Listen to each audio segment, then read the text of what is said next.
my favorite one to do is the Today Show when I get to see Hoda Kotb, because not only do I consider her a friend, but inevitably before the 5 minutes are over, she starts crying and then tells me that whatever I wrote made her cry. And I started to cry when I heard that she wasn't going to be on after next year, that she decided to take some time for family and other things, but she's kind enough to join us here. Hoda, welcome to our 13th annual telethon. So great to see you. Hi, Mitch. How are you? So great to see you. Thank you for taking time to do this with us. Oh, it's my pleasure. Every year I look forward to this, Mitch. When you said 13th, I was like, wow. And this is about you. One quick thing about you, Mitch, before we get into it all, is that when you love something, you love hard. And you've always been that way, whether it's a cause, a topic you're writing about, Haiti, the orphans. You love hard and you don't let go. So if anyone's lucky enough to be in your orbit, they have a friend, a protector, a mentor, a parent for life. So lucky us. Well, that's kind of you to say. But right now, we're very grateful to have you with us here and taking time. And I have to ask you, so I haven't had the chance to, because I know everybody's been inundating you with it. But it's a very brave decision when your career is on television to say, okay, you know what, I've done what I want to do, and there are other things I want to do with my life. And when I saw that you decided to do that and leave the Today Show, I think early next year, I was so happy for you and proud for you, because there are people who just want to die on the vine. They just want they want their last moment on earth to be on television. Yeah. You've never been that way. You've always you're very dedicated to your family. Mm-hmm. Tell us why you made this decision now. Well, I've been there for a long, long time, 25 plus years. And something funny happened on my 60th birthday. We did a big party on the plaza. And I remember it so clearly. It was like I was looking out at the plaza, and it was this beautiful sea of people and friends of mine that I've had for a lifetime. And in that moment, as I was looking out, I started crying because I knew it was the top of the wave. Like, I knew this was the spot. Like, this is as good as it gets. And I felt it. And I also felt a sense of calm. So in that moment, I thought to myself, I love the word repotting. It just felt right. It's like you pull yourself up by the roots and you feel scared because you're dangling in midair and you don't have any water or any soil or any sunlight. And then all of a sudden you place your roots down firmly somewhere else. And so it was sort of all kind of clear to me. I knew it was both heartbreaking and exciting. It was both killing me and giving me life. It was all the things at the same time.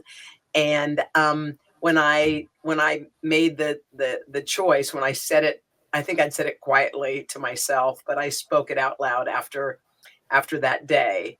And I thought to myself, I think I'm ready for the next great adventure. And my job's always ridden sidecar for me for many, many, many years. And I thought that's a real coveted seat to ride sidecar with someone. So who gets that? And it reminded me that my kids get that. So I'm off and running. Well, you are truly dedicated to your family. I've seen it personally. And I can only imagine the reactions of some of the people when you, like, what did Jenna say when you told her for the first time? I think Jenna said, no way. This before I even said the word, she goes, no. Hers were no. That's what she kept saying.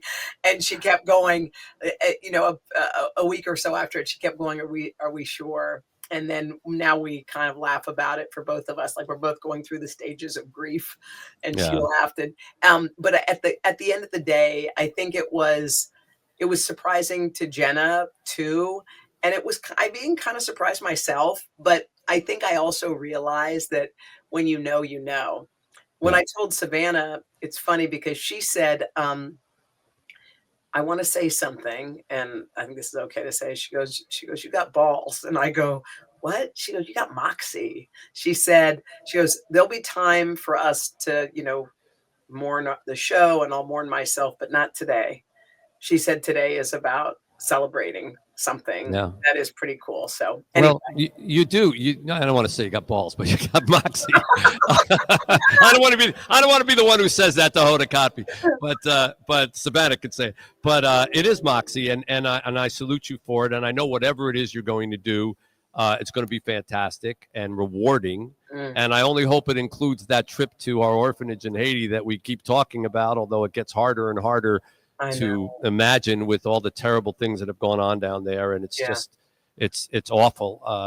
But our kids continue to thrive down there at the orphanage, and amazingly, but we have to sneak in now with armored cars and land in little airports that nobody knows about and try to get our kids snuck out. It's all like espionage stuff. But one day you and I will get there together in safer times, I hope. I definitely want to do that, Mitch. I hope so. And as you know, our little tradition here, John Pizzarelli, the wonderful jazz guitarist and musician and singer, prepares a little ditty to thank you for coming on with us. And John is here from New York. He flew up from your town. He's over here. He's got a little song for you. Go ahead, John. Hoda Kotb, I will miss you with my coffee. You're the feast that greets my early morning light. You have joy in your heart, Hoda Kotb. It's so early, I'd be surly when you wake in the dark, Hoda Kotb.